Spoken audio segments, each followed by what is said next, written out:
ಸ್ನೇಹಿತರೆ ನಮಸ್ಕಾರ. ಹೊಸ ವೀಡಿಯೋಗೆ ಸ್ವಾಗತ. ಮೊನ್ನೆಯಿಂದ ಒಂದು ಪೆಂಗ್ವಿನ್ ವೀಡಿಯೋ ನೋಡಿರ್ಬೋದು. ಸುಮಾರು ಜನ ಸೋಷಿಯಲ್ ಮೀಡ್ಯಾದಲ್ಲಿ ಸಿಕ್ಕಾಪಟ್ಟೆ ವೈರಲ್ ಆಗಿದೆ. ಆ ಪೆಂಗ್ವಿನ್ ನೋಡ್ತಾ ಇದ್ದರೆ ನಮ್ಮ ಜೀವನ ನಾವೇ ನೋಡ್ಕೊಂಡಂಗೆ ಫೀಲ್ ಆಯಿತು ನನಗಂತೂ. ಈ ಮಾತು ಬರೀ ನನಗಲ್ಲ, ಸುಮಾರು ಜನ ಯೂಟ್ಯೂಬರ್ಸ್ಗೆ, ಅಂದರೆ ಯೂಟ್ಯೂಬಲ್ಲಿ ಏನಾದರೂ ಮಾಡಬೇಕು ಅಂತ ಕಷ್ಟಪಟ್ಟು ವೀಡಿಯೋಸ್ ಮಾಡ್ತಿರ್ತಾರಲ್ಲ, ಅವ್ರಿಗೆಲ್ಲರಿಗೂ ಅನ್ವಯಿಸುತ್ತೆ.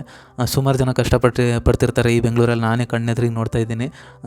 ಏನೋ ಒಂದು ಅಚೀವ್ ಮಾಡಬೇಕು, ಏನೋ ಒಂದು ಸಾಧನೆ ಮಾಡಬೇಕು ಅಂತ ಸಿಕ್ಕಾಪಟ್ಟೆ ಕಷ್ಟಪಡ್ತಿರ್ತಾರೆ. ಅಂದರೆ ಅವ್ರಿಗೆ ಯಾರ್ದು ಸಪೋರ್ಟ್ ಇರೋಲ್ಲ ಮೇನ್ ಮಾಡಿ. ಯಾಕಂದರೆ ಸಪೋರ್ಟ್ ಯಾಕಿರಲ್ಲ ಅಂತ ಹೇಳ್ತೀನಿ ಕೇಳ್ರಿ. ಅವ್ರು ಇಂಡಸ್ಟ್ರಿನಲ್ಲಿ ಏನೋ ಒಂದು ಅಚೀವ್ ಮಾಡ್ತಾರೆ, ಸಕ್ಸಸ್ ಆಗ್ತಾರೆ ಅಂತಂದರೆ ಇನ್ನೊಬ್ರಿಗೆ ನಂಬಿಕೆ ಇರೋಲ್ಲ ಗುರು. ಅಕ್ಕಪಕ್ಕದಲ್ಲಿರೋ ಫ್ರೆಂಡ್ಸಿಗಾಗಲಿ ಫ್ಯಾಮ್ಲಿಗಾಗಲಿ ನಂಬಿಕೆ ಇರೋಲ್ಲ. ಆ ನಂಬಿಕೆ ಇಲ್ದಿರೋ ರೀಸನ್ಗೆ ಅವ್ರು ಯಾರೂ ಸಪೋರ್ಟ್ ಮಾಡಲ್ಲ. ಆ ವ್ಯಕ್ತಿ ಇವಾಗ ಇಂಡಸ್ಟ್ರೀಲಿ ಏನೋ ಒಂದು ಮಾಡ್ಬೇಕಂತಂದರೆ ಎಲ್ಲೋ ಒಂದು ಕಡೆ ಕೆಲಸ ಮಾಡ್ಕೊಂಡು ಮಾಡೋಕ್ಕಾಗಲ್ಲ. ಎಲ್ಲೋ ಒಂದು ಕಡೆ ಕೆಲಸ ಮಾಡಿದ್ರೆ ಅಲ್ಲಿ ಫಿಕ್ಸ್ ಆಗಿಬಿಡ್ತಾನೆ, ಬೇರೆ ಕೆಲಸ ಆಗೋಲ್ಲ. ಸೊ ಆ ರೀಸನ್ಗೆ ಅವನು ಅಲ್ಲಿ ಕಮಿಟ್ ಆಗದೆ ಬರೀ ಇಂಡಸ್ಟ್ರಿ ಕಡೆ ಫೋಕಸ್ ಮಾಡ್ತಿರ್ತಾನೆ. ಕೈಯಲ್ಲಿ ಕಾಸು ಇರುತ್ತೋ ಇರಲ್ವೋ ಗೊತ್ತಿಲ್ಲ, ಕೆಲಸ ಮಾಡ್ತಿರ್ತಾನೆ. ಇದು ಇಂಡಸ್ಟ್ರಿ ಆಗಲಿ ಅಥವಾ ಯೂಟ್ಯೂಬ್ ಆಗಲಿ ಸಿಕ್ಕರೆ ಸಕ್ಸಸ್ ಒಂದೇ ಸರಿ ಸಿಕ್ಬಿಡುತ್ತೆ. ಇಲ್ಲಾಂದರೆ ಅವ್ನು ಕಷ್ಟಪಡ್ತಾನೆ ಇರಬೇಕು, ಸೈಕಲ್ ಹೊಡಿತಾನೆ ಇರಬೇಕು. ಆ ಥರ ಇದು. ಅವನು ಸ್ಟ್ರಗ್ಲಿಂಗ್ ಡೇಸಲ್ಲಿ ಅವನ ಹತ್ರ ಕಾಸು ಇದೆಯೋ ಇಲ್ವೋ ಗೊತ್ತಿಲ್ಲ, ಆದರೂ ಕೆಲಸ ಮಾಡ್ತಾನೆ. ಇಂಡಸ್ಟ್ರಿನಲ್ಲೆಲ್ಲ ಹೋಗ್ತಿದ್ದೀನಲ್ಲ ನಾನು ಇವಾಗ. ಸೊ ಸುಮಾರು ಜನದ್ದು ಈ ಥರ ಕಷ್ಟಗಳನ್ನ ನೋಡ್ತಾ ಇದ್ದೀನಿ ಕಣ್ಣೆದುರಿಗೆ. ಅದಕ್ಕೆ ಈ ಮಾತಾಡ್ತಿರೋದು. ಇವಾಗ ಸಕ್ಸಸ್ ಆಗಿರೋ ವ್ಯಕ್ತಿ ಮೀಡ್ಯಾದಲ್ಲಿ ಕೂತ್ಕೊಂಡು ನಾನು ಅಷ್ಟು ಕಷ್ಟಪಟ್ಟೆ ಇಷ್ಟು ಕಷ್ಟಪಟ್ಟೆ ಅಂತ ಹೇಳ್ತಾರಲ್ಲ, ಅವಾಗೆಲ್ಲ ನಾವು ನೋಡ್ಬೇಕಾದ್ರೆ ಡ್ರಾಮಾ ಅನಿಸುತ್ತೆ. ಸುಳ್ಳು ಹೇಳ್ತಿದ್ದಾರೆ ಅನ್ಕೋತೀವಿ, ಬಟ್ ಅದೆಲ್ಲ ನಿಜ. ಸಿಕ್ಕಾಪಟ್ಟೆ ಕಷ್ಟಪಟ್ಟಿರ್ತಾರೆ.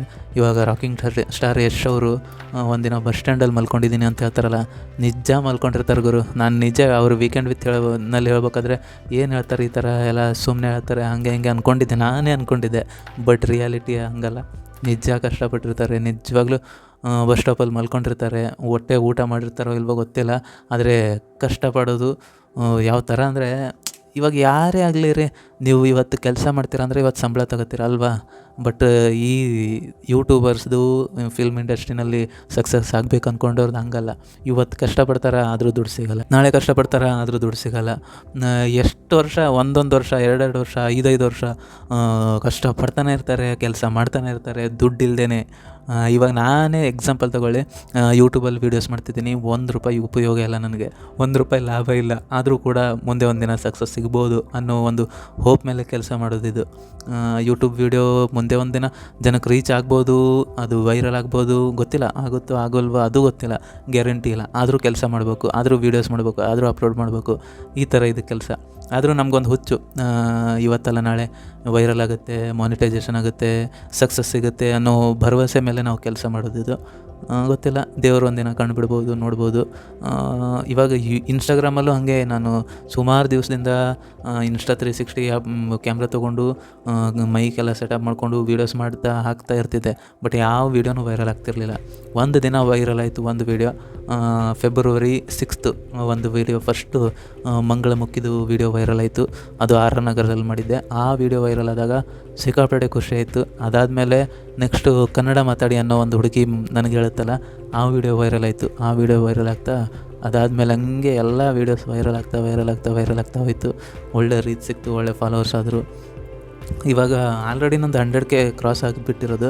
ನಾನು ಇಲ್ಲೇ ಬೆಂಗಳೂರಲ್ಲೇ ಇದ್ದರೆ. ಬಟ್ ನಾನು ಮಿಡಲಲ್ಲಿ ಸ್ವಲ್ಪ ಊರಲ್ಲಿ ಹೋಗೋಣ, ಊರಲ್ಲಿ ಏನಾದರೂ ಮಾಡೋಣ ಅಂದ್ಕೊಂಡು ಪ್ಲ್ಯಾನ್ ಚೇಂಜ್ ಮಾಡಿದೆ. ಬಟ್ ಊರಲ್ಲಿ ನಾವು ಅಂದ್ಕೊಳ್ಳೋ ಥರ ಆಗಲ್ಲ. ಸುಮಾರು ಜನ ಹೇಳಿದ್ರು ನಂಗೆ, ಊರಿಗೆ ಏನಕ್ಕೆ ಹೋಗ್ತೀಯಾ, ಬೇಡ ಬೇಡ ಬೇಡ ಅಂತ. ಬಟ್ ನಾನು ನೋಡೋಣ, ಟ್ರೈ ಮಾಡೋಣ, ನಮ್ಮ ಊರಲ್ಲಿ ಯೂಟ್ಯೂಬ್ ವೀಡಿಯೋಸ್ ಮಾಡೋಣ ಹಂಗೆ ಹಿಂಗೆ ಅಂದ್ಕೊಂಡೆ. ಬಟ್ ಸೆಟ್ ಆಗಲಿಲ್ಲ ನನಗೆ. ಬಿಸ್ನೆಸ್ಸು ನಾನು ಇವಾಗ ಅಲ್ಲಿಗೆ ಬರ್ತೀನಿ ಅಂದಾಗ ಅಲ್ಲೇನಾದರೂ ಕೆಲಸ ಅನ್ನೋದು ಮಾಡಿಕೊಂಡು ಏನಾದರೂ ಮಾಡೋಣ ಅಂದ್ಕೊಂಡು ನಾನು ಬಂದೆ. ಸೊ ಆ ರೀಸನ್ಗೆ ಬಿಸ್ನೆಸ್ ಮಾಡಿದ್ದು. ಬಟ್ ಬಿಸ್ನೆಸ್ಸು ಸಕ್ಸಸ್ ಆಗ್ತಿತ್ತು, ನಡೀತಿತ್ತು. ಬಟ್ ನನಗೆ ಫೋಕಸ್ ಇರೋದು ಯೂಟ್ಯೂಬ್ ಮೇಲೆ. ಸೊ ಅದು ಆಗಲ್ಲ ಅಂತ ಗೊತ್ತಾದ್ಮೇಲೆ ನಾನು ನಿಂತ್ಕೊಳ್ಳಿಲ್ಲ, ಅಲ್ಲಿ ಸೀದಾ ರಿಟರ್ನ್ ಬಂದುಬಿಟ್ಟೆ. ಅಷ್ಟೇ ಸ್ನೇಹಿತರೆ. ಇದೆಲ್ಲ ನಿಮ್ಮ ಜೊತೆ ಹಂಚ್ಕೋಬೇಕಂತ ಮಾತಾಡಿದ್ದು, ವೀಡಿಯೋ ಮಾಡಿದ್ದು. ಮತ್ತು ನಾಳೆ ನಾಡಿದ್ದು ಹೊಸ ವೀಡಿಯೋ ಮಾಡ್ತೀನಿ.